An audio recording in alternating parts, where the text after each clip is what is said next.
Hey, welcome to the show. Thanks for listening. My name is Eric Music, and if you like the show or it has helped your business in any way, I invite you to please consider supporting the show by visiting the subscription boxshow.locals.com. There you're going to get exclusive content, exclusive videos, all kinds of fun stuff we do there with our community that is found nowhere else. And you can join for free, or you can consider supporting the show for as low as $5 a month. Thanks for checking it out. Thanks for listening, and enjoy the show. Hi, Eric. Hey, how's it going? Good. How are you? Can you hear me okay? Perfectly fine. Yeah. Can you hear me good? Awesome. I didn't even get Yes. a chance to do my mic check. I was just running here. I'm like, a bit of in a rush here. So Go for it. yeah, cool. Do what So you gotta do. yeah. So how you been? Pretty good. Pretty busy. How about you? Likewise. Yeah. Busy.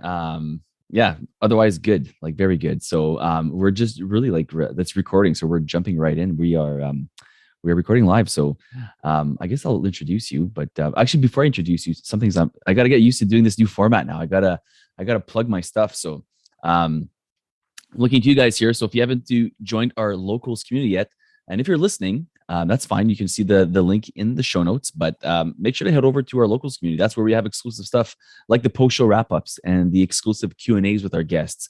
And when you become a locals member and supporter, you'll also receive our free ultimate guide to graphic design, which is valued at $20. We give that for free.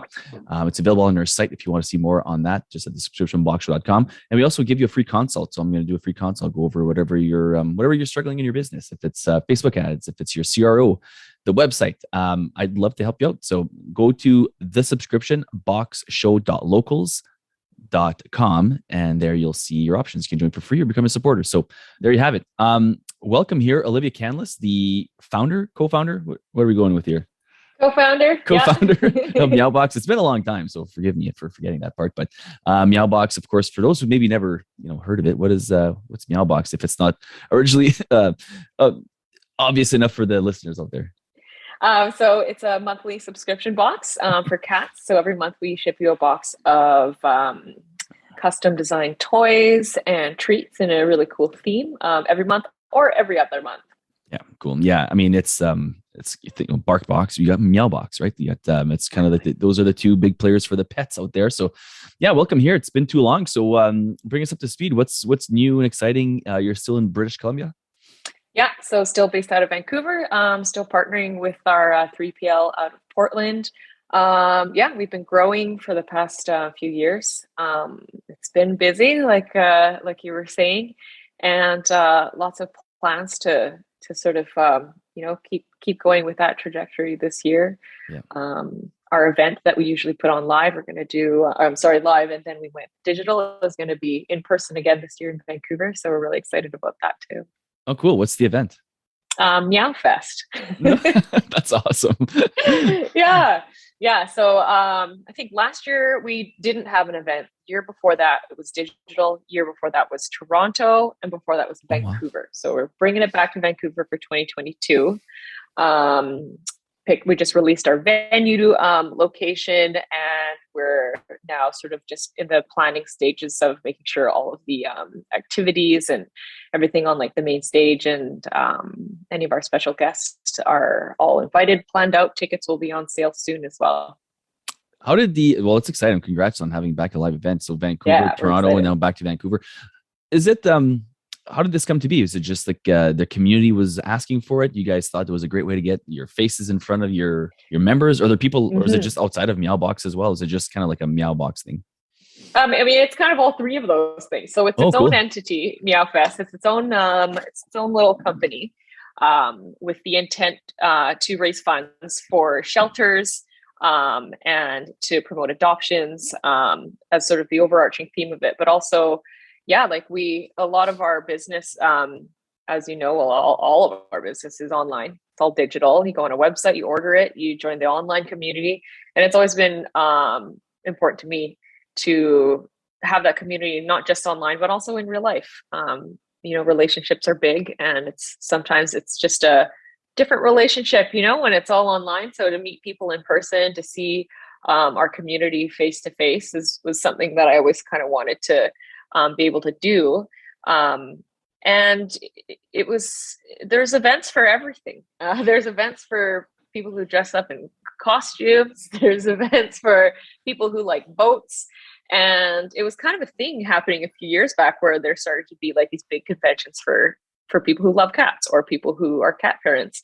And in Canada, there were so few. And I knew that that was something that I wanted to do, our community would love. And it's true. We've had really great success, great turnouts, lots of people super excited about it, including me. And I think after the pandemic, sort of kept us all at home and is still keeping a lot of us at home, to have something like that to look forward to. I think it's going to be really well attended.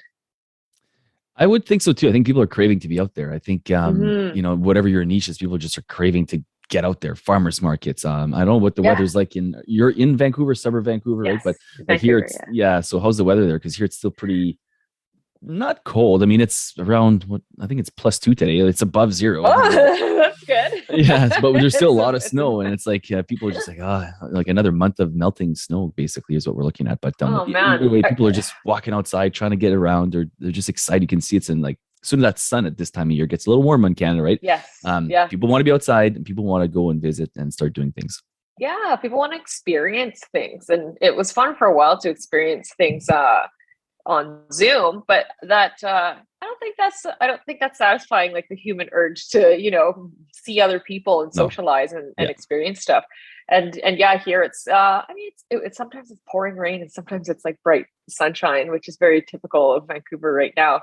But it's like kind of decent right now, and it does like make you want to go out there and, you know, make some plans with friends and see stuff. And I'm not sure how it is there, but a lot of the restrictions are lifting. So I think people are feeling a little more comfortable to, you know, get out there in person and like do stuff.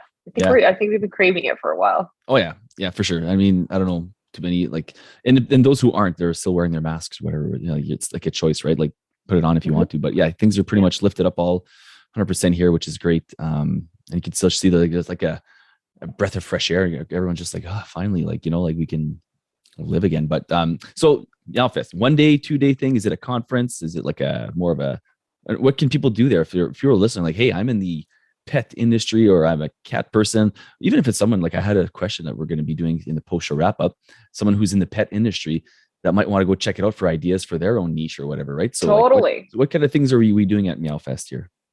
So it's a 1 day show, which our vendors in particularly have given us the feedback that they like, because to vend at a show gets pretty tiring. So 1 day, you know, that's your big shot to, like, you know, get your name and product out there. And that day's pretty packed. So in the past, we've done things like where we brought in celebrity cat people or famous cats to come in for meet and greets, to do sort of educational seminars. So this year we haven't revealed yet exactly what is involved, but what I can say, it's going to be more, there'll be more experiences as opposed to more things to, you know, buy tickets to or to like pay for. We want to include more activities and experiences in your entry ticket. So things like music and interesting talks by people who are knowledgeable in the pet industry. Of course, there'll be vendors who are going to be selling you all kinds of stuff that has anything to do with cats. Photo opportunities. I can't reveal it yet, but there's something really cool that we're building that I feel like everyone's just going to want to take a picture in, on, or in front of.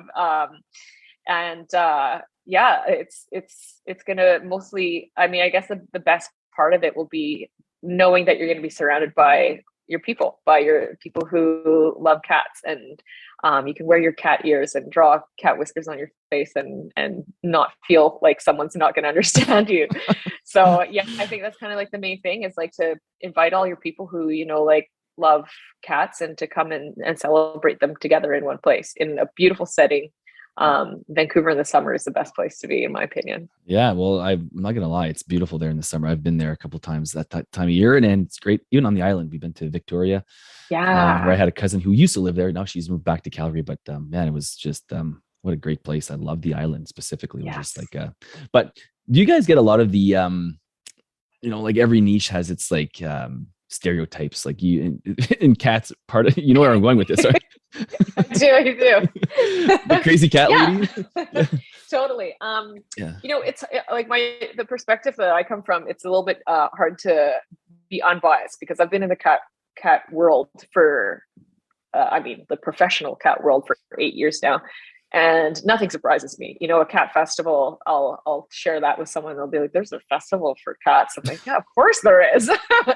um, and when new people find out that I have a cat business, and they always ask, "Well, how many cats do you have?" And they think I'm going to say like I have like 100 or something like that. And of course, there are people in our world who have like let's say a cat sanctuary, and they literally do have like hundreds of cats. But yeah, there is always that little especially when I meet someone new, there that you can sort of tell that they're like, what's this cat lady all about? I like to think that that stereotype is not as prevalent as it used to be, but it's also, like I said, I've been in this industry for so long. I am immune to any of those sort of assumptions. But I think like we're doing, everyone in our industry is doing really good work to dispel that myth. Cat people are business owners. Cat people are parents. Cat people are lawyers and doctors. Cat people are artists. We're, everywhere you look, if you ask, 100 people in a room, I'm sure at least half of them have a cat, and they also have other lives outside of just being a cat parent too. No, for sure. I got two, and I'm looking at them right now. We let them out there. They're on the deck because it's nice and sunny on the deck here, and they're just lying in the sun. So maybe I'll go grab them for a hello appearance. We got Cooper and Casper. They're just the nicest. I think they're the nicest cats. But we have no dogs. We have just two cats, and we have a turtle now. My son. Oh, nice. Yeah, not to get off the tangent here, but last summer we were at our cottage by the river, and we were walking around, and it was like right in the middle of like going towards the forest, like it's pretty far from the river. He found like what he thought was a dead turtle. It was just tiny. It's probably like a day or two old, a little painted turtle. And I said, "Oh, sorry, Mason, this thing's probably dead. It looks like it just didn't make it, right? Like I was trying to get to the water, and it's like and for this tiny little thing, it would have never made it. It was like so far." So he kept it, and he put it in like a little bowl with water and whatever. And turns out it wasn't dead. It's sort of like came back to life. And so long story short, we got an aquarium, and now it's in our living room, and it's grown quite a bit. We just love seeing this thing bounce. It's actually my wife's childhood aquarium for like, they had a bunch of fish. So it's got this huge aquarium where it's just the turtle in there, and it just loves it in there, and it's just thriving now. So it's become like, oh my gosh. And of course, we have 4 young boys, and so of course I had to name it after a Ninja Turtle, so they named it Leo. So that's a great name. Yeah. Oh, how sweet! So now they have this little buddy. Now they got a little buddy turtle, yeah. So, nice. So back to Meowfest. I know we're going to talk about other things when it comes to subscription boxes, but the reason I want to talk about the Meowfest is just because I think everyone of your niche. I've been talking this year a lot about community and how it's important to build community outside of or making it part of your subscription box experience, right? It's more than just products in a box, and this is a great way. So what's the balance there for something like Meowfest? Obviously it's put on by Meowbox, where it's like you don't want to be too salesy, or do you want to be super salesy? And this is a great time or is it just mostly members anyways? Or there's probably all kinds of cat people that come out, and this is a great way for them to experience Meowbox. So I guess what I'm asking is like, what's the line on selling and being there to sell and being there to brand promote? I don't know. Yeah. No, that's a good question, and I ask myself that too. What kind of balance do we want to have between just having an event, but then telling people like, hey, this is Meowbox.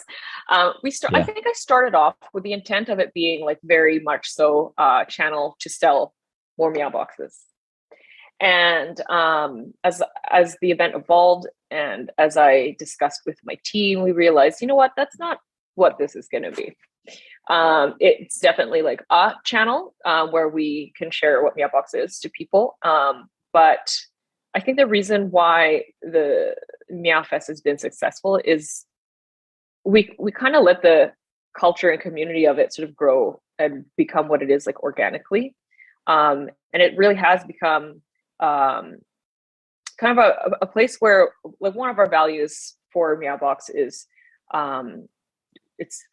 it's called like we care about the little guys. And to us, part of the meaning of that is that we want to take care of like shelters, big and small.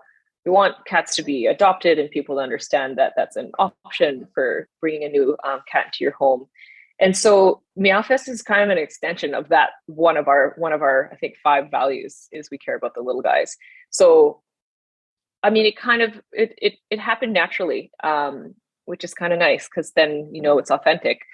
Where that's a big focus of the event is where there's always a shelter or shelters that we support financially with the proceeds of it. There's cats that get adopted who are at the event.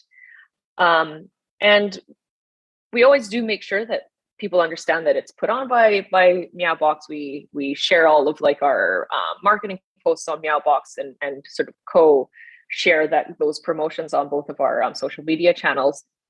Meowbox gets a free booth at the show, and if there's an opportunity to brand like one of the experiences within the show with Meowbox, of course, we will do that too. But there's a balance because it still needs to create revenue in order to have money to donate to these shelters in order to pay for its expenses. So we have to share that spotlight with other brands and the shelters that we're supporting. So it's turned less into a marketing tool and more of an extension, like I said, of our values. But at the same time, it's doing this. It's doing it anyways because people do recognize that our branding is very similar. The logo, if you take a look, is the same cat that we have for Meowbox, but with purple, so different colors. So the message is there. It's just a lot more subtle, and I'm happy with that. It is a true value that all of our team decided was important to us to have within Meowbox. So if Meowfest is an extension of that, then we've done our job. Yeah, it's a good point. And I guess my follow-up question would just be, if someone's looking at their own niche, their own subscription box, like, hey, I have a sewing box. It'd be cool to kind of put on a sewing fest or whatever, like whatever your niche is, right? Like, how do you start? And did you is it similar to starting a subscription box where you kind of like pre-sale, see what kind of tickets you're going to get? Maybe the first venue is a bit small. You're scared no one's going to show up? And how does that work to get partners? Totally. Because then how do you charge partners? Like, oh, well, how many people are going to be there? I have no clue. Like, we're predicting 100, 1,000, whatever. Right. So yeah, you're like, you got it right on the nose. Yeah, we none of us are event planners. We've planned, birthdays and trips and things like that for a much smaller scale. But that's the route that we took. We took our own team and we decided, okay, this is a little project that we're doing, a little Meowbox project where we're going to have this event. We see other people doing events. We know that it's a thing. We know people will attend. We know people like them. So that's a good start. But we definitely started small. With a smaller venue, and we had no idea what the numbers would be. But you're right, we put out early bird tickets, so a little bit lower priced, to test out the waters and see how it felt and see what people thought. And we sold out. We're like, okay, that's a good sign. Yeah. It was just like a few hundred tickets, not like a few thousand, but it was a good sign and a good start. And so we kind of went like little by little, learning from every sort of thing that we put out to the public, watch how they reacted, and then press started talking about us. We're like, oh, like, okay, they care. That's obviously newsworthy, I guess, locally. Or like, okay, sure, we can do it. We can give you an interview. We can talk about this event we're putting on. And it just sort of slowly grew with each additional sort of press mention, each additional ticket release. We could see that people were into it. And then I think people start to understand more like what the event is as you put out, like, who your headliners are and what vendors are going to be there. And then people started to jump on a little bit more, and it's what's happening right now with the pause that we had with the event, and we're bringing it back. Every time we put out more messaging about like, oh, here's the venue, or this is the date, or here's the early bird tickets, more and more people become more curious about like what it is. So we give them more information, and it kind of grows from there. And it's, in my mind, a safe way of sort of gauging what the interest will be, by putting it out a little bit at a time. And mind you, we have done the event for a couple of years in the past, but even still, we were like, okay, after the pandemic, how are people going to feel about, coming out and seeing people face to face? And again, we're sort of, we gauge it, we test, we listen, to the sentiment on our social media, send out surveys and that kind of thing. And I mean, we're still learning. Yeah. I only have two follow-up questions on this now. Mm-hmm. One, going into Toronto, was it as successful? And because it's a new market for you, it might be like, yeah, oh, this is a whole new market, could be scary.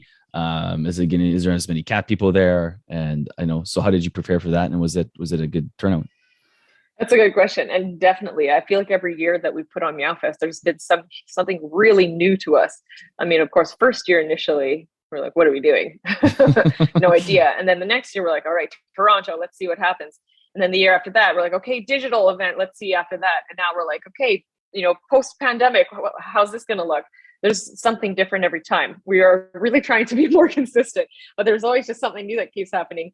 And in terms of Toronto, kind of lucky though. We had some data from Meowbox subscription numbers. We could sort of see where our customers are in the country, and a lot of people are in Toronto. So we know that there are cat people in Toronto. Okay. So we had that under our belt, that bit of knowledge. And we also were armed with the knowledge of how the event went the first year in Vancouver, although Toronto being a new market. And we were right. There are cat people in Toronto. There are cat people who want to go to an event in Toronto, and it was a big success. We had a huge turnout. People had a really good time. It was on the hottest day that summer, so that was a challenge that we had to face. Definitely learned a lot from putting on an event in Toronto. You're right, it's a different market, but I mean, the one thing tying us all together is like the cats, and that's kind of a really great place to start, and especially us knowing how passionate people are about their cats. Yeah, cool. I guess in the last one, that the two-part question was maybe the biggest lesson if someone's like, okay, I'm going to try to maybe do something small in my hometown, just start really small with my event, my sewing event, my you name it event, my car enthusiast subscription, whatever it is. What's maybe the biggest lesson or the biggest thing to look for or to look out for when it comes to putting on an event for you're representing your subscription box, your brand? Mm-hmm. Well, one thing I didn't mention actually is one of the first couple events that we ever did in Vancouver were very small. It was like a little pizza party, pizza making night, like making pizzas in the shape of a cat. Oh, cool. And that did just really well. And so doing something like really like a pop-up type vibe kind of thing like that would be a really great way to just test. Yeah, just to test out like that small scale, low risk, low investment financially. And it still puts like your name out there and shows people who you are, that there are people behind your brand, even if it's just small like that. It's a beautiful place to start. And I still love planning small events like that. They're a different feeling, super wholesome, and like really get to like connect face to face with people. So even starting with something like that would be extremely beneficial, and you'll gather information about like how people are going to respond to what you put out there, even on a small scale, 20 people, that kind of thing. But if you're wanting to jump into something like a Meow Fest or a Sewing Fest or something like that, I think what helped us the most, there's a handful of things. One of them was collaborating with my team. So me not just doing it on my own, thinking, okay, this is what I like about events and what I see and what I think. I needed to make sure that I had other opinions and other perspectives pitching in. And we did a lot of research. So we're not professional researchers. So we did what made sense to us. Like how much do similar events charge? How many people go to them? What do they charge their vendors? What kind of vendors? Reaching out to other people who've put on events and said like, hey, do you have any advice for research, me? So exactly what you're asking me. Yeah. We asked other people too. So we did research as best as we could. And for us, this is new. It's a cat event it's not something that's been put on before, but events get put on all the time. So yeah, lots of research within your city and to see how those events are run. Yeah. I mean, that's the word. Research, I think, is probably the key thing for people listening out there. I think, I'm really craving to get to some stuff too, like conferences and stuff. And it just got me. I've never even considered, as crazy as it is, I've never even considered doing our own little thing. And it seems like too big maybe to start with a huge Meow Fest type event. But man, I love your idea of just going in and making a little pop-up event, almost farmer's market, but like really Totally. smaller than that, just something Love totally those. small, and ask people to come out and sell little early bird tickets in a small city. It doesn't have to be even in a Vancouver. Think, whatever the small city is next to that, 50,000 people kind of a city, right? 20,000 people, little cities. And I think, yeah, that'd be a great way to start. I love that. So, well, I hope that helps people. So we're going to move away from that. So you mentioned in the beginning 3PL. I might have heard that before, but I'm not too sure. Like, I know I've heard that before, but I don't remember you saying that you used a 3PL and in Seattle, nonetheless. So in a different country. Mm-hmm. So I know we've talked in the past off air, just like through email or phone calls, I forget what it was, just about shipping in Canada. And as Canadian subscription entrepreneurs, how that is a big problem. But tell us maybe about your 3PL experience and why do you guys partner with who you partner with down south? Yeah, so third party logistics, I believe that's what that stands for. Yeah, so like you said, it's expensive to ship in Canada. And with a lot of our customers being in the US, it didn't make sense financially to ship from Canada to the US. So when we were able to have the volumes, that made sense to move that over to a partner in the US. We chose, I think we chose, you mentioned Seattle, it's actually Portland. Sorry. We chose, oh, it's okay. Yeah, we chose Portland. It's helpful to have somebody in the same time zone. And honestly, again, we researched fulfillment partners across the country as best we could. And, we were looking for someone who we could trust, entrust with our product and our brand and our everything. Really, it's them who are going to be taking care of the presentation of your product. So that was challenging and a hard thing to sort of let go of when you're looking for a partner. But yeah, price is super important. Your relationship, how well do you get along and communicate, and can they fulfill the way you want them to? Like for us, we write on every box the cat's names. We wanted to make sure someone wasn't going to tell us they couldn't do that. And yeah, I mean, just the shipping fees in the US are so much more affordable than they are in Canada. It just made sense to move that part of our business over there. Interesting. Do you want to plug them? You're more than welcome to plug them. Oh yeah, they're called Creative Fulfillment. Okay. And I have recommended them to a number of colleagues before. They do wonderful work and at reasonable prices. And they're a huge part of our business in terms of like our ability to function. It's a high volume of boxes that we ship out. I couldn't imagine us doing them ourselves. I'd have to start a whole other business of fulfillment if we were going to do it in-house. And currently with all the challenges with the supply chain, you want to have someone who's willing to like work with you and you can communicate like last minute changes to and that kind of thing, but still a company who can remain consistent, because that's kind of one of the keys of a good partner is like having a system and you stick with it so that as few mistakes as possible are made. Yeah, they're going to happen. I think I just recorded with Ship Bob yesterday or the day before. And so that's why it's fresh in my mind that you mentioned that. I was like, interesting. So I got a question for you, and you don't need to give me exact numbers, but does using a fulfillment center, and this is just for your southbound stuff, we'll get to the northbound stuff after the Canadian, but just for your southbound stuff, right?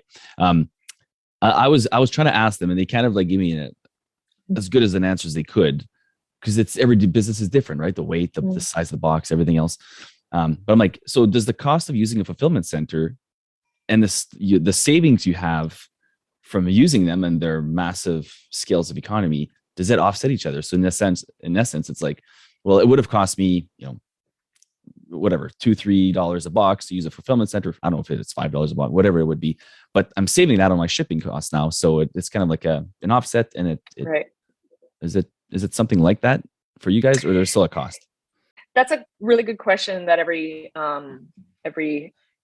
person who owns a business that ships stuff should be thinking about. If financially it makes sense, because yes, there is a cost involved with having someone do that work for you.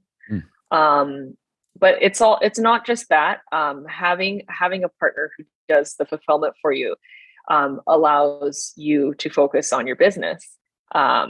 because like I had mentioned, if we were fulfilling in-house, it would be a second business. You'd need a manager for it. You Yeah. need to put a lot of love and time and energy into that. There's, Employees, yeah. taking exactly employees, the software, it's a whole other operation. Real estate to have a warehouse. The space, exactly. So you have to look at both of those, but both have to make sense. Because I have colleagues who we fulfill our Canadian shipments in-house, and I have colleagues who fulfill everything in-house. And I feel like it can be very individual per business, but when I did the math and I looked at how much bandwidth I have, it makes complete sense to work with a fulfillment partner. Just got to really negotiate your fees and understand what you're paying for in terms of like storage, returns, that kind of thing. Make sure you're negotiating your actual shipping costs with like your UPS, DHL, that kind of thing, and look at all those numbers. And it has to make sense for you. Definitely don't want to be paying too much, and you could just be fulfilling yourself. But also, I know that the minute I let go of doing fulfillment in-house, it gave me opportunity to do the things that I'm good at and what I should be doing as the CEO is the growth and, taking care of my people and that kind of thing. And I couldn't have done it without them. Yeah. So let's touch on the Canadian side of things then. Oh, and just to wrap up on the American side of things, like they seem to think like you don't need to think, oh, I'll wait till I get to 1,000 boxes. Like if you're listening, they said as low as like, 200-300. I think they said 300 at 300-400. You can start using fulfillment centers, because at that point, that's already a lot of boxes to pack. You might think, everyone wants to get to 10,000 plus, 1,000 plus, whatever. But, you start packing. If you're not at 100 yet, just wait till you start packing 100 boxes, 200 boxes. It's enough of your time that you're wasting on that. So I think get there, a couple hundred boxes as fast as possible, and then look at something like maybe, using a fulfillment center. That is a possibility. Okay. So Canadian side of things, you guys do everything yourself. Why don't you use a fulfillment center in Canada then? Yeah, that's a great question. I was actually gonna say, I reevaluate our situation and our setup at least every year. So just because we are using a fulfillment partner in the US, and just because we're not in Canada, doesn't mean it stays like that forever. I am constantly looking at the numbers and taking a look and seeing, like, is this still making sense for us as prices change, as time, my time changes, as my staff, my team changes. So it's not something that's set in stone. So with Canada, I'm constantly asking myself, why do we fulfill at home here? Because what I currently do is we have our team who's doing social media, who's doing customer operations, who's doing community management. All of us pack our boxes, so none of us are specifically in fulfillment. We just all do it.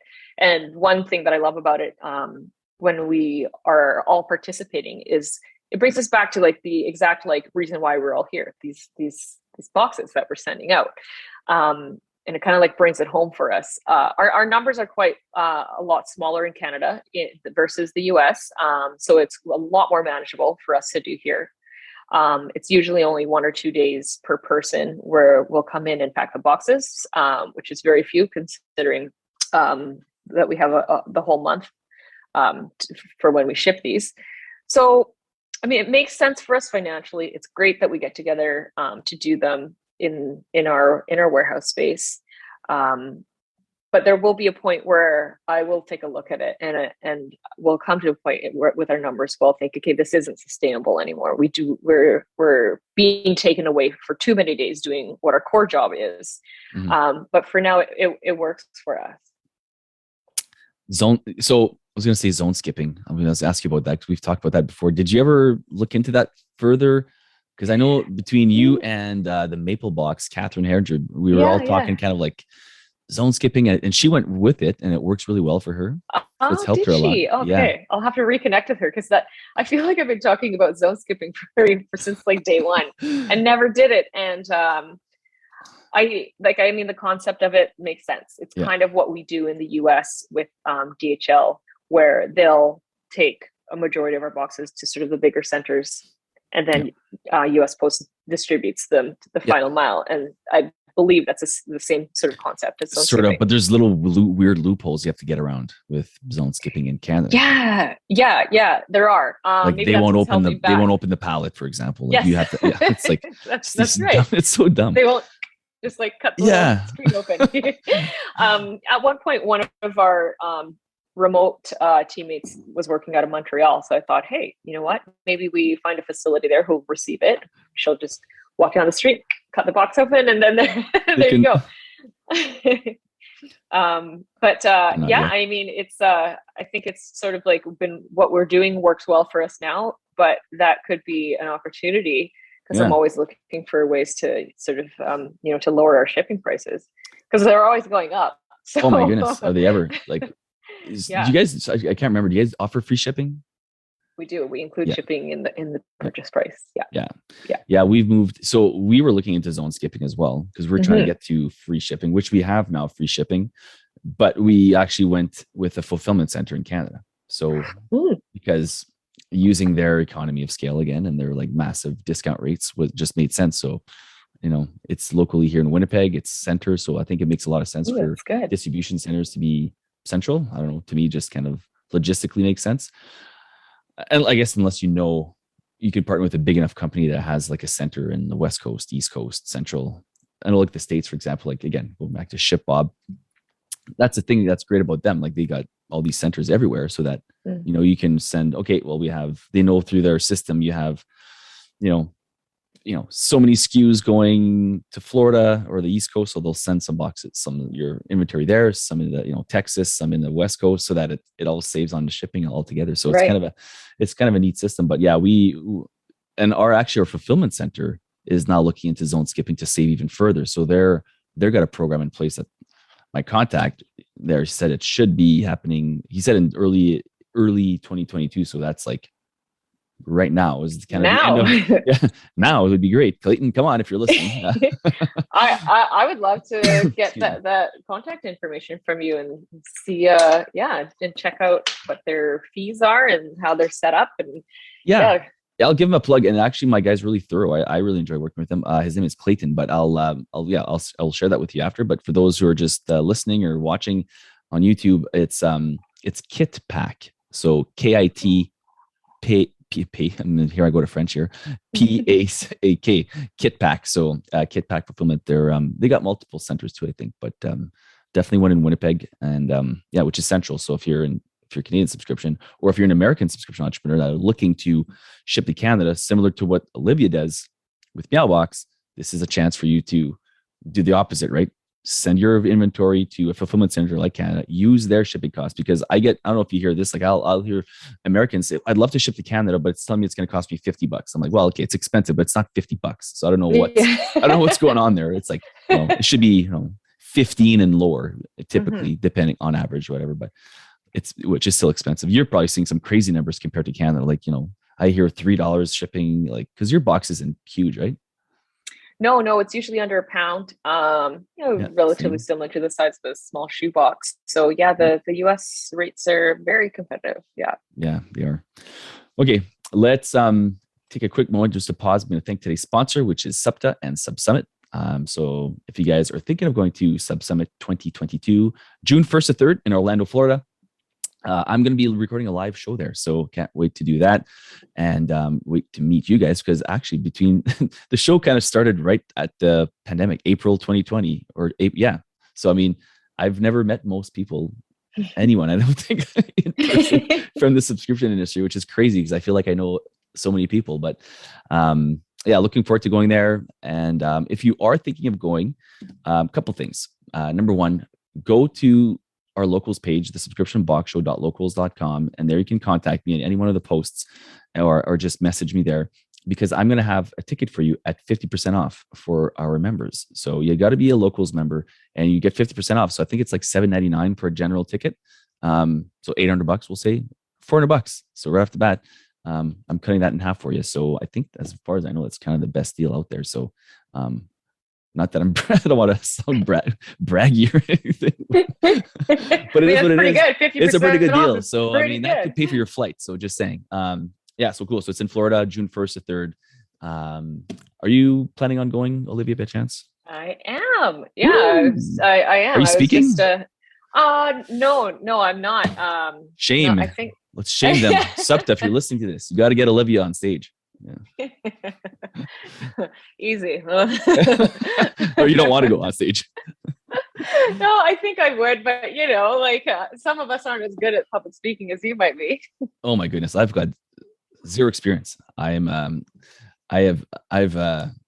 a knack for podcasts maybe, but I mean, my goodness, that's behind, like I always say, a voice for radio. That's not a voice for radio, a face for radio. It's just it's better hidden. Even with the YouTube channel, it took me almost 2 years to go, because I'm like, just kind of hide behind the scenes and record my stuff. But no, I'm actually not speaking. I'm just recording a live show. I just can't wait to honestly network. I love networking, like, just shaking hands with you and the people that have been on the show multiple times and whatever. This is what, your third time, because you did the show. I think so. You did your Meowbox episode, and then we had you on for episode 100, which is still probably my favorite episode of all time, which was the international panel, which was super cool. I don't know what you thought of that, but that was, to me, super cool. Did you ever get a chance to look at it? Go to our, because I have a really hard time looking at the things that where I've recorded, whether it's like just like voice or especially video. So I can't.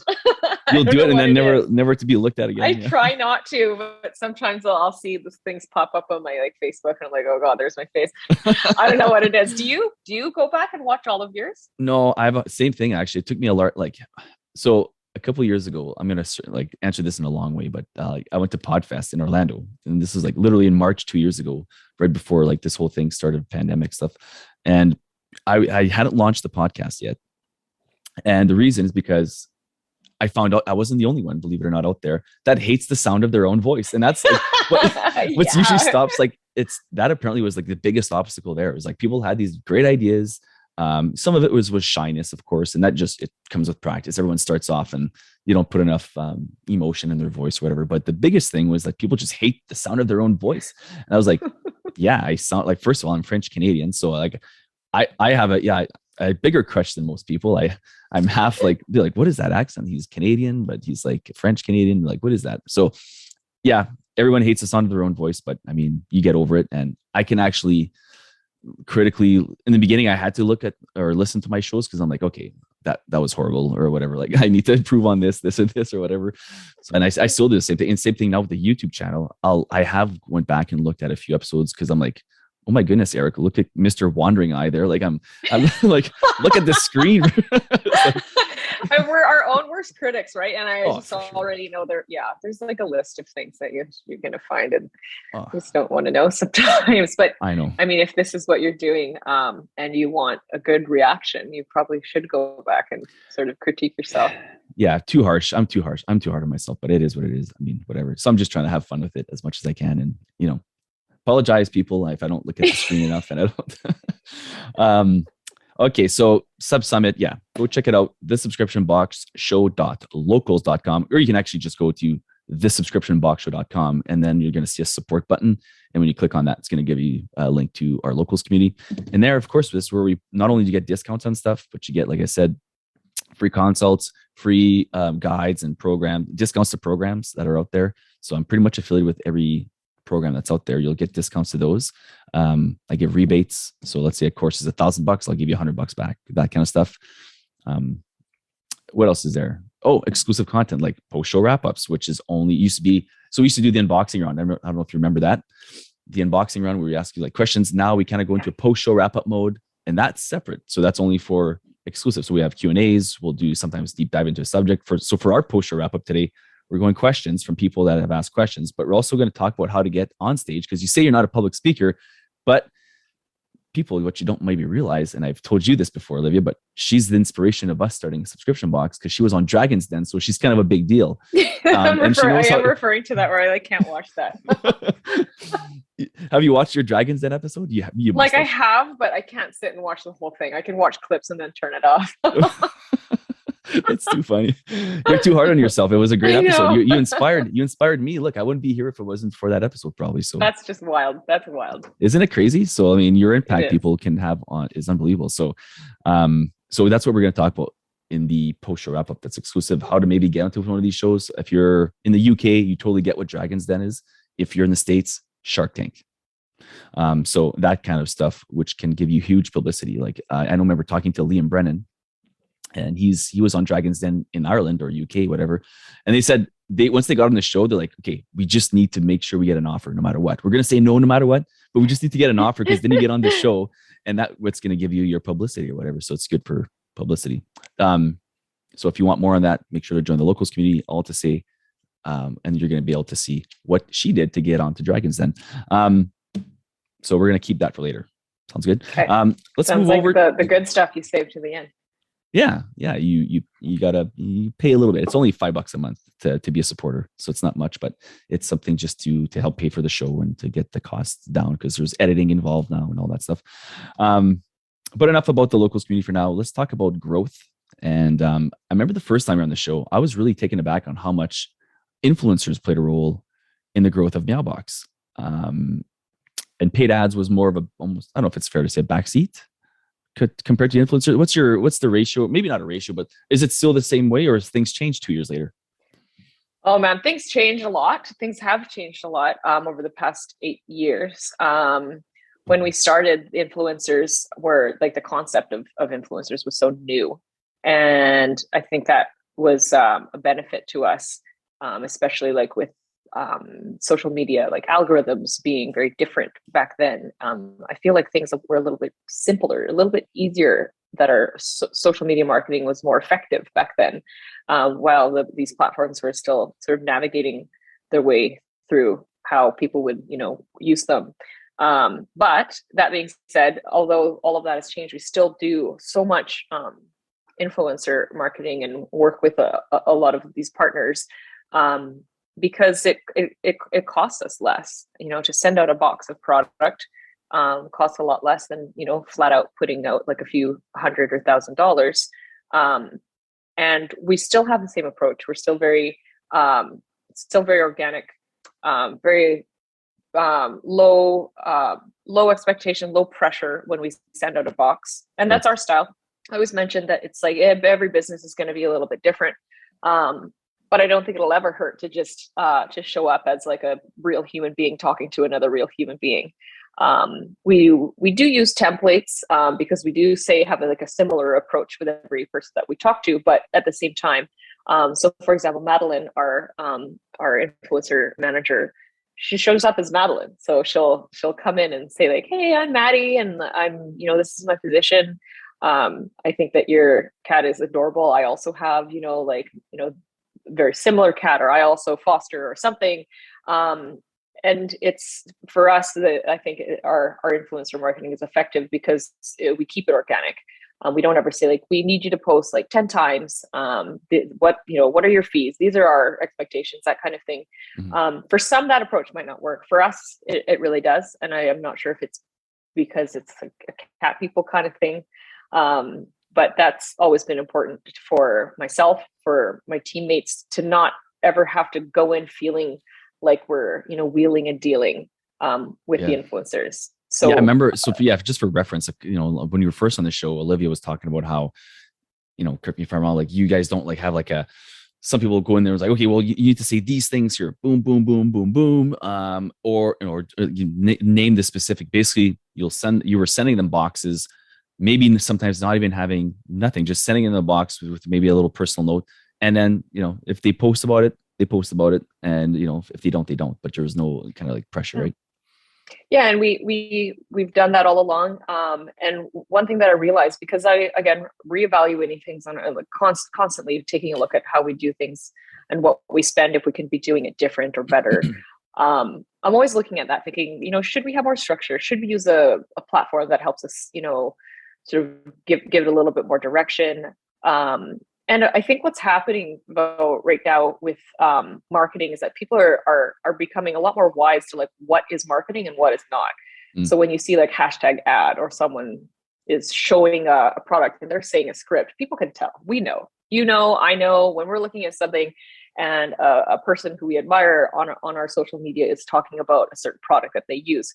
You can kind of tell if they've been paid to say that or if they actually think that.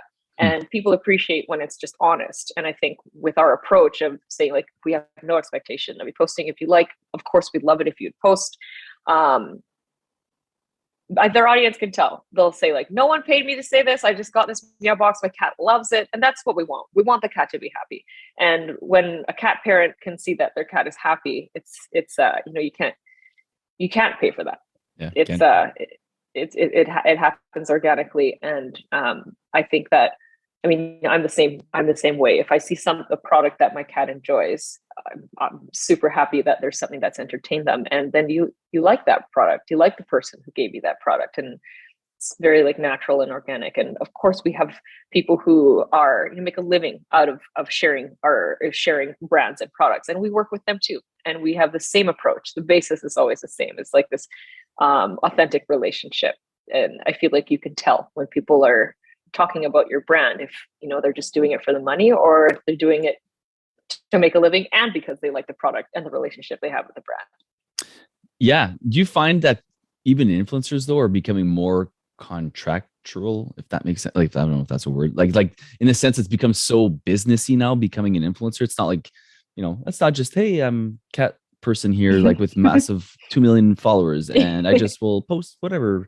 It's like, no, it's like almost a business. They have like a gatekeeper that you have to get through to get to them. Mm-hmm. And they're like, well, thanks for the box, but what do you want us to do with this? Like, is there like some kind of like you're obligated to kind of go that route now in some cases?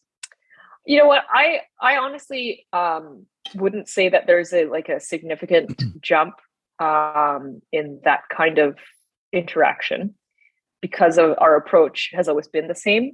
But that conversation does happen, and we still welcome them. I love working with professionals, and but the fact that we have a real relationship with each of them, that does not change. Yeah. So no, I wouldn't there, say right? that. It starts with the relationship. Yeah, 100%. And we still have accounts with a couple million who are happy to post because we've given them something that their cat enjoys. And then yes, of course, there will be other accounts who have a contract and have the gatekeeper, and we still also welcome that as well. It's just a different direction that it heads in. Starts the same, goes in a different direction, and we want to work with both. Mm-hmm. Yeah, it makes sense. Okay. Instagram, YouTube, TikTok, no shortage of places to kind of find your influencers. What's working for Meowbox these days? Well, TikTok, first of all, I was just like totally confused with and lost at the beginning, but I knew that it was something that we had to get on board with and put our content out in. So we're quite dedicated to posting content on there, but not anything super salesy marketing, because that's not going to work on TikTok, at least not at the beginning. To grow our audience there, we're just doing like weird shit. Yeah, funny like cat weird videos. Yeah, trend, like following like the trends. It's not me who does it. I tried. It's not my forte. But so we do have a focus on TikTok, on building that our audience on that platform so far. So that's kind of just like our fun project, see where it goes, that kind of thing. Our biggest following is on Instagram. So always whenever we have like a marketing email or something, a new theme going out, always goes out on Instagram.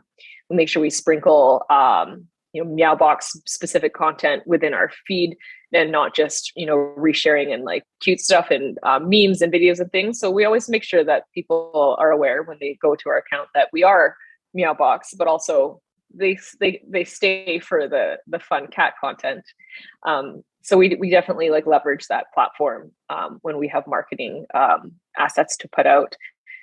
Paid ads we still do. Facebook, we're sort of everywhere. Pinterest, not so much, but we know that there's opportunity there as well.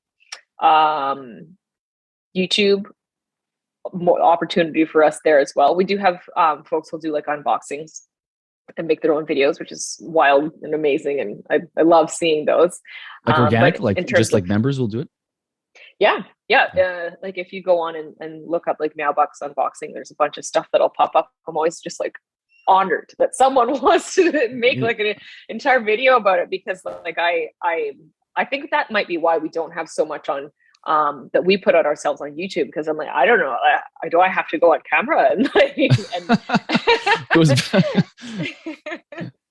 but that's an area for opportunity for us as well. And you remember do you remember when Clubhouse came out? We jumped on that. I was like super into Clubhouse when that was out during the pandemic. I couldn't. I actually, I'm like, this is the next thing. It's funny you say that, because I'm like, this will be the next thing. This is the next Facebook. I reached out to my financial planner. I'm like, get me stocks in Clubhouse. I want X amount of stocks. And he's like, we couldn't in Canada. Actually, there was like this thing where we couldn't. Oh. So I'm like, here I am missing out. I'm, like the Microsoft of the 80s. I'm going to miss out on Clubhouse here. So I was like totally choked. And then I found out I can't even use it on an Android, because I use a Google Pixel phone. And it turns out I can't even use it. So there wasn't the app. Maybe it's available now, but by the time at its height, you couldn't get on it. So that's right. If you didn't have an iPhone. So I was like, well, I just never kind of got into it. And I'm not sure if it's still a thing, if it's fizzled out by now, but I'm glad I didn't put all that money into it. No, I think that was a smart move. I was trying though. So it was by, not out of my control, that it was good luck that I didn't have to, but yeah, Clubhouse. Yeah, I do remember Clubhouse, but I just never got into it. We try and keep on top of all these platforms. Yeah, I think it definitely peaked during the pandemic. Yeah. But it does still exist, and you can use an Android on it now. Oh, you can. Yeah. So there you go. I'm not even that interested to know. So okay, I want to go into paid ads then, because we're kind of reinvigorated with paid ads and seeing what people are doing with offers and stuff. What kind of results are you guys seeing, without getting specific, obviously, like, good, bad? What are you guys seeing through, let's say, Facebook ads? Yeah. I mean, I've spoken with my colleagues about how paid ads are doing, Facebook ads, and everyone has a very similar response, is that they're not as effective as they used to be. We're paying a lot more for a lot less return. And so we're all kind of looking for other areas, I guess, to invest our marketing spend on, not to give up on it completely by any means, but we're looking to spend a little bit differently when we see how the effectiveness of those ads have changed. Yeah, right. I think same here. I'm always asking everyone that I talk to, and I think everyone who's got like an offer, like a gift that someone really wants, are doing really well. And those who are still trying to give discounts are not doing so well. So I don't know what why that is. If it's just, I'm not too sure. Like, Facebook algorithm is something outside of my understanding. I mean, it's the machine, right? It's the metaverse. Yes. But yeah, I mean, we're slowly getting back into it. But also, I think I read somewhere where it was talking about, like, I think we've paid, like, it's hit a peak where like paid ads, people are willing to pay. Like, we're not going to pay more than that, or else we're just going to pull out, in other words. So I think people have been really getting clever and really kind of like getting scrappy on how to acquire customers. So, yeah, that being said, what's the trend maybe you guys are doing more of, or is it just a mix of everything? Yeah, it's kind of a mix of everything. We're looking at doing a loyalty program, which is actually, it's kind of surprising to some that we don't have one right now. So that's kind of like one direction that we're going in, is if we're struggling with the effectiveness of our ads, maybe we look sort of the other way and take a look at our churn and see, let's try and keep people for longer. Because that's the other side of things. You can acquire new customers, and then also there's a lot of effort to be made to keep the people who you have. Because imagine if you never had people unsubscribe, and you, amazing. that'd be wild, right? You should do something else. Yeah, so that's kind of part of our one of our goals, our growth goals for this year, is to sort of approach it not from the end of just bringing in new customers, but also how do we serve our current customers better? How do we keep them longer? We're putting out more surveying this year to get more feedback on that. What keeps you? Asking our current customers who are still here, like, why have you stayed for 6 months versus someone who leaves after 3? Or why have you been here for 12 months? What's keeping you? How do we bring more people on board like you? How do we find that customer? Do you guys have So I'm just trying to touch on all the kind of the trends I'm seeing. Do you guys have a shop built into your website? When you redirect someone to your website, is it strictly going like subscription and that's it? Yeah, so we definitely have our main focus on the subscription. Um, that's our the main business, but we also recognize that people, when they find something in the box that they like, they sometimes want to buy more of it, or a treat that your cat really likes, which is sometimes hard to determine. Once you find that, you're like, okay, I'm going to buy like 20 of these. Mm-hmm. And so we knew we wanted to have an avenue for people to repurchase items. And also sometimes there's some really great products that we discover that don't fit in a box, or that the cost is too high. So we can't put it in the box, but we can sure offer it to people in our shop. And then another purpose that our shop serves is when we have product, an overage of product that we either over ordered, or our numbers quite aren't matching, or that are left over, put it in the shop. And it's oftentimes an item that people are looking for more of anyhow. So it kind of has like a multi sort of purpose of existing, not just to not just to get rid of product, but also, I mean, some of our boxes we would love to do as like a Thanksgiving theme, or 4th of July, or 420, or a certain holiday that doesn't align with our big shipment date. Well, we can sell really cool product in the shop that is for that, like Hanukkah, and like lots of like sort of different occasions that we can't include as a theme. Yeah, I tend to agree, but it's mixed. Like some people like, you got to keep it, separate because you want lifetime value. And if there's too many buttons there, people get, they'll go to the shop and you've paid all that money to acquire them through your paid ads, and they're going to buy a stinking $20 thing, which is great. Thank you. But it's not this, you're losing on that customer. Like, even though they bought, and then other people are like, well, exactly for that reason, you can build around, off sales day, and we still really focus on subscriptions only, but then have the shop kind of there so that you can do exactly what you're saying, like one-off sales or whatever. So I'm torn too. Like, we kind of do it like you, but I talk to other people like, don't just keep it subscriptions. You're going to see better results and then have the shop maybe just for your members or whatever. I don't know. I think the same thing too. We definitely don't want to like cannibalize our main business, but it was something that people were asking for. And so we're still making sure that we, sort of tweak it and find the right balance. So our current and our new shop manager, she kind of has like a tough job, like do a good job, but not too good of a job. So we're currently navigating that exact thing. Like right now, we just had a meeting about that. And I will play it by ear, kind of like how when you start an event that you don't have a clue about what you're doing, you sort of just like put it out, see how it goes. Put another little bit out, see how it goes. Yeah. What do you think of going back, like, or I don't know if you are in retail, if you're not in retail, going into retail? Because part of the trend of like paid ads, we've paid as much as we are, is that people are like, you know what? E-commerce peaked and skyrocketed, and we thought that was going to be just that going forward. I think people, again, going back to our original conversation with the event, like people kind of like going back out and shopping again, and window shopping, and going to a store and touching a box and seeing what's inside. Have you guys ever considered going into like I don't know, like a Petland or some kind of like pet store or whatever would be a fit for you, cat store? Yeah, I'll often look and see what businesses are doing that I have looked up to for many years, like example, BarkBox. And I'll see like, hey, like I just saw them in Target when I'm in the States, or like, hey, they have a shop, or different sort of things. I'll keep my eye out on like competitors and other businesses and see like, how's it working out for them. And definitely I see certain brands in shops and think like, oh, that could be great for us. And then one of the things that I consider too is that like if it's in a shop, then does it create sort of less exclusivity for the customers who are subscribing? Because one of the things we say is that like, this product was made for Meowbox subscribers only. So then what happens there? It's kind of like dilutes that a little bit, but it's also another revenue stream. And yes, like you said, there are people who don't want the box and they just want to shop freely and see it, in person. So yeah, definitely something that I'm always considering, and I have for a few years. And I feel like that again, will be like a whole other department where you need to have, the bandwidth and personnel to manage those partnerships and, monitor that data when it comes in and how it's doing.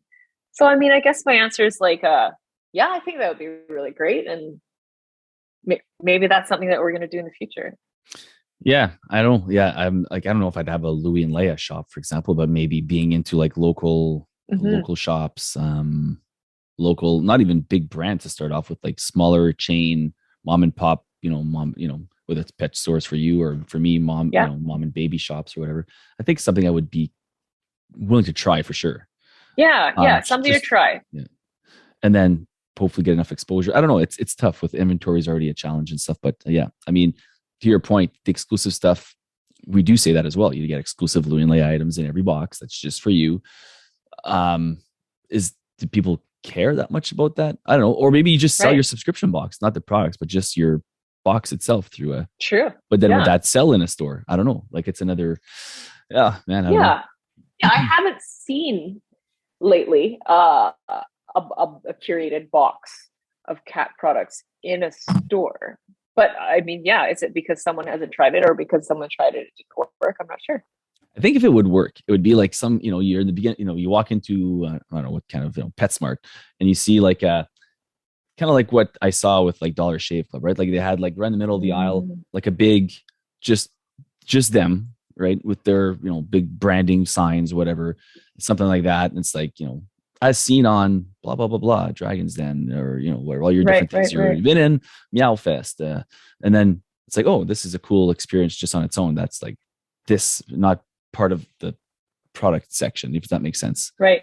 I think that is key when you're putting a new brand out there, is that it has to, well, it's beneficial for it to be attached to some sort of a story or something recognizable. Yeah. So like you said, as seen on Dragon's Den, if you see a product, let's say just like in a grocery store, and it has something where you're like, if you recognize, like it's seen on Dragon's Den, you really like Dragon's Den, so you're like, oh, I'm going to look and see what this product is.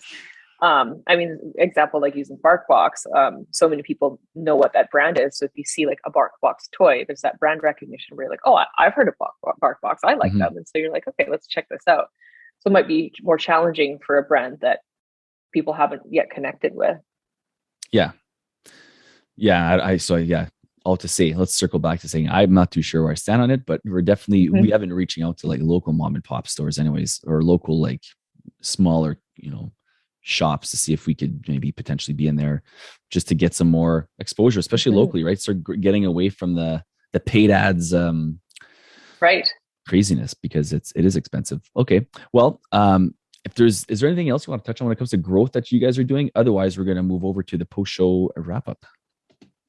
No, not really. I mean, we're actually bringing on a new senior marketing manager. I've got a girl going on maternity leave.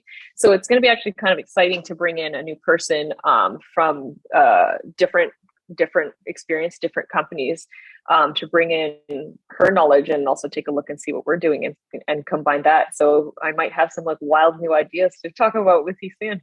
Cool. Love it. And maybe for the post-show wrap, I would also bring up partnerships. Let's talk about partnerships in the post-show. So we're talking about questions. We're going to answer one or two questions. Talk about Dragons Den. I'm going to bring up Cooper and Casper, my cats. You get to see them on the post wrap-up. And we're going to maybe briefly touch on partnerships. So we'll cram that in our nice little 5-10 minute post-show. Well, thanks for doing this, Olivia. For everyone that's listening and watching on YouTube or listening on your favorite podcast player, thanks for doing that. Make sure to subscribe and rate. It's so easy to do now. You just got to, click 2 buttons and it's done. So appreciate you guys doing that in advance. The follow, subscribe really helps the podcast algorithms, I guess. And if you haven't rated or reviewed the show yet, please do that. You can do it on Spotify. And you can also do it on iTunes. It takes literally a second. And if you want to know more about the post-show wrap-ups, the stuff we do that we're going to be doing, again, just head over to the subscriptionboxshow.locals.com. Olivia, where can people get a hold of you? If you head on over to our Instagram, that's a great place. I actually read a lot of our DMs. So at Meowbox, and also our website, meowbox.com. And if you do a little bit of research, it's really easy to find my email address. Yeah. And if you are listeners of the show, you know my tricks on how to do that, right? You just use, I I've given you my secrets before to how to get a hold of the owners of companies. It's the easiest thing in the world. So go back and so easy. Yeah. Okay. Well, thanks for doing this. We're gonna say goodbye to everyone listening and watching, and then for those people on locals, we'll see you in the post show wrap up. Cheers.